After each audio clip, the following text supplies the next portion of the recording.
দুটো কৃষ্ণ কথা, দুটো হরি কথা বলবো বলে আজ আমরা যেখানে উপস্থিত হয়েছি, আমরা সবাই জানি আজ এই ঘরের, আজ এই গৃহের কর্তা মা, যিনি ইহলোক ছেড়ে পরলোক গমন করেছেন। যদি আমাদের নয়নে, সাধারণ নয়নে বলি, বড় দুঃখের কথা যে তিনি আমাদের ছেড়ে চলে গেছেন। সকল সন্তান আদি সকলকে কাঁদিয়ে, সকল পরিজনকে কাঁদিয়ে, সকলকে একা করে চিরজীবনের মতো তাদের ফেলে তিনি চলে গিয়েছেন। আর চাইলেও তাকে দেখতে পাবো না, চাইলেও তাকে তানারা আনতে পারবেন না।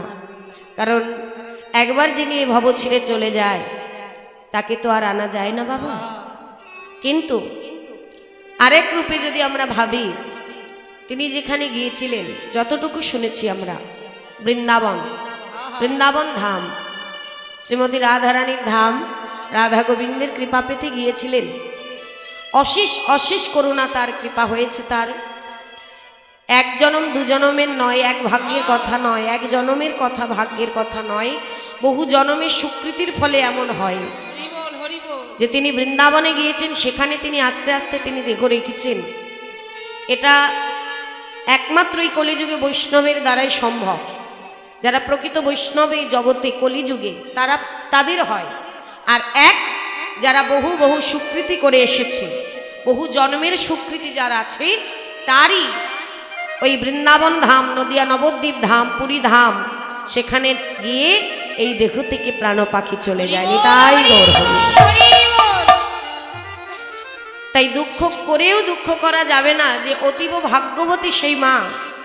তাই তার কথার, শুধুমাত্র এতটুকু কথার কানে আমরা ছুটে এসেছি যে সেই মায়ের শেষ দিনে, শেষ কৃত্যে যদি এই অধম দুটো হরি কথা, কৃষ্ণ কথা বলে, তার মতো যদি কোনো একদিন ভাগ্য গুণে কোনো ধামে গিয়ে যদি এই অধমারও দেহ থেকে প্রাণ যায়, তাহলে এই জীবনকে ধন্য মনে করব।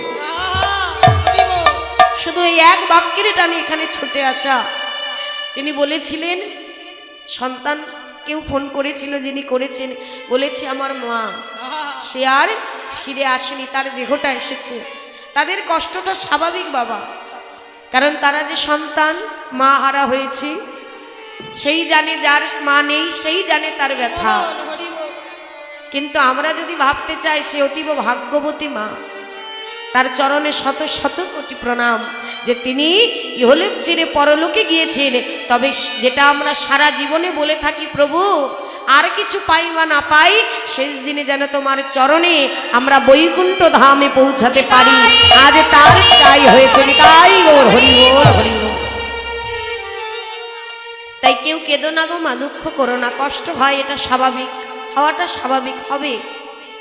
কিন্তু একদিকে মনে সান্ত্বনা দাও যে আমার মায়ের মতো পরম মাতৃ এ জগতে এই গ্রামেই হয়তো আর দেখা যায়নি। আছে বাবা, কিন্তু দেখুন কত ভাগ্যবতী। আজ এই যে নববৃন্দাবনের হাট, এই যে স্থানটা আজকে তৈরি করে দিয়ে গেছেন এই মা, আজ তার কৃপায়, গোবিন্দের কৃপায় আজ এই সাধারণ ঘর, এই স্থানটি আজকে ভক্তের আগমনে, ভগবানের আগমনে, হরিকথায় নবদ্বীপ নববৃন্দাবনে পরিণত হয়েছে। তাই চলুন তার স্মৃতি উদ্দেশ্যে আমরা সবাই মিলে আস্বাদন করব আজ ভগবানের লীলা কথা, এক মনে এক প্রাণে আস্বাদন করব। তাই আজকের আস্বাদনের বিষয়, আজ যার জন্য আমরা কীর্তন দিচ্ছি, ঠিক সেই বিশেষেই একটা পালা আমরা করব। সেটা হলো ঘরে ফিরে যাওয়ার পালা। মানে যে দেশ থেকে এসেছি, এইবার মায়ার বালিশ ছেড়ে আমাদের যেতে হবে সেই নৃত্যের দেশে, আপন ঘরে ফিরে যেতে হবে। অর্থাৎ ভগবান শ্রীকৃষ্ণচন্দ্রের উত্তরা গোষ্ঠ লীলা। ঘরে ফিরে যাওয়ার পালা বাবা, সকলকে যেতে হবে, তাই না? কেউ কিছুদিন আগে, কেউ কিছুদিন পরে, কিন্তু যেতে তো সবাইকেই হবে। তাই চলুন আমরা আস্বাদন করি। তবে তার আগে, বৃন্দাবনে যাওয়ার আগে আমাদের একটু ছোট্ট করে তদাচিত গৌরচন্দ্রিকা গৌরচন্দ্রিকা আমাদের আস্বাদন করতে হবে, যেহেতু শাস্ত্রে বললেন শ্রীকৃষ্ণ চৈতন্য লীলা অদ্ভুত অনন্ত বাবা।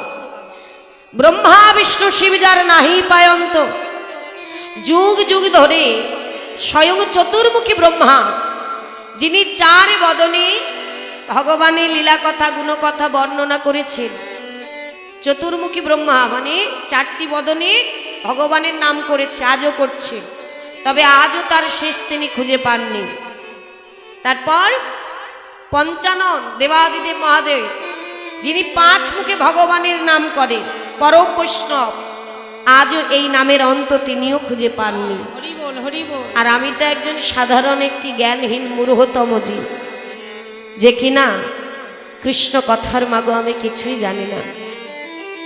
তবে শাস্ত্রে বলে ভক্ত কৃপা থাকলে নাকি অসাধ্য সাধন করা যায়। তাই সেই প্রকৃত ভক্ত বৈষ্ণব হলেন আপনারা। নিজ নিজ চরণধূলি দিয়ে এই অধমকে আপনাদের রাঙার আতুল চরণে একটু জায়গা করে দেবেন, যেন দুটো কৃষ্ণ কথা হরি কথা বলতে পারি। কারণ ভক্তের চরণধূলি বিনে আমার মতো অধমা পামর মূঢ় জীবের পক্ষে এখানে দাঁড়িয়ে ভগবানের ঐশ্বর্যময় লীলা কথা বলা আমার পক্ষে সম্ভব নয়। তাই কারণ ভক্তের চরণ ধোলা যে বড়, এ কথা আমার নয়, ভগবান আমার নিজ মুখে বলেছেন, আমা হতে আমার নাম বড়, নাম হতে আমার ভক্ত বড়, আর ভক্ত হতে সেই ভক্তের চরণ ধোলার বড়।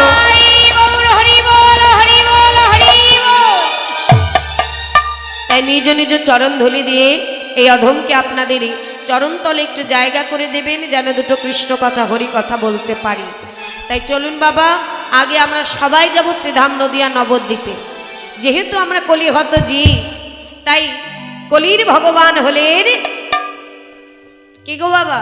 কলিযুগের ভগবান কে বলো? সত্য ত্রেতা দাপর কলি চারটি যুগ। সত্য যুগের ভগবান কে ছিল? কে ছিলেন মা? সত্য যুগের ভগবান প্রভু নারায়ণ, ত্রেতা যুগে রামচন্দ্র, দাপর যুগে বলুন হ্যাঁ কৃষ্ণচন্দ্র। তাহলে যেখানে বসে আছেন এটা কোন যুগ? এটা কোন যুগ? এটা তো সবাই জানে। কথা বলতে হবে তো আমার সঙ্গে, যতক্ষণ আমি আছি আমার সঙ্গে গল্প করতে হবে কৃষ্ণ কথা। তাহলে আমরা যেখানে বসে আছি এটা কলিযুগ। তাহলে কলিযুগের ভগবান কে? কলিযুগের ভগবান কে বললে হবে না, দেখাতে হবে। ঠান্ডা কিন্তু বেশি পড়েনি, সবাই মিলে বাহু তুলে নিতাই গৌর হরি বল, শ্রীকৃষ্ণ চৈতন্য মহাপ্রভু নিতাই গৌর হরি বল। এই কলির ভগবান শ্রীকৃষ্ণ চৈতন্য মহাপ্রভু। আমরা অচৈতন্য জীব, আমাদেরকে চৈতন্য প্রদান করবার জন্য ওই ব্রজ ছেড়ে রাধা গোবিন্দ দুই দেহ এক হয়ে শচী সিন্ধু গর্ভ মাঝে নিম তরু তলায় উদয় হয়েছিলেন, নাম হয়েছে তার নিমা। তাহলে সেই গৌর হরি তিনি আমাদের জগৎ পিতা, জগতের নাথ। তাহলে আগে পিতার চরণ না ধরলে বৃন্দাবনে গিয়ে কোনো লাভ হবে মা? হবে না। তাই হেই কলি হতজীব, আগে সবাই চলে যায় শ্রীধাম নদিয়া নবদ্বীপ। আগে নদিয়া নবদ্বীপে গিয়ে গৌর কথা। তবে গৌর চরণ ধরার আগে কি বললেন? শাস্ত্রে বলছে ভজ নিতাই, নিতাই চাঁদের চরণ ধরো, তবে গৌর কৃপা হবে। আর যদি গৌর কৃপা হয় তবে বৃন্দাবনে যাবে। আর বৃন্দাবনে গিয়ে যদি একবার আমার করুণাময়ী রাধারানীর কৃপা হয়ে যায়, অনায়াসে আমার প্রাণ গোবিন্দের কৃপা হবে। নিতাই গৌর হরি বল। তাহলে চলুন সবাই মিলে আমরা নদিয়া নবদ্বীপে যাই। ও মায়েরা একটু জোর করে উলুধ্বনি দাও, উলুধ্বনি।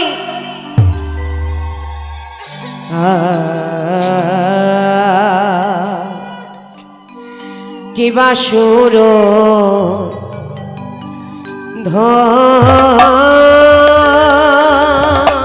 সাউন্ড একটু বাড়াতে হবে।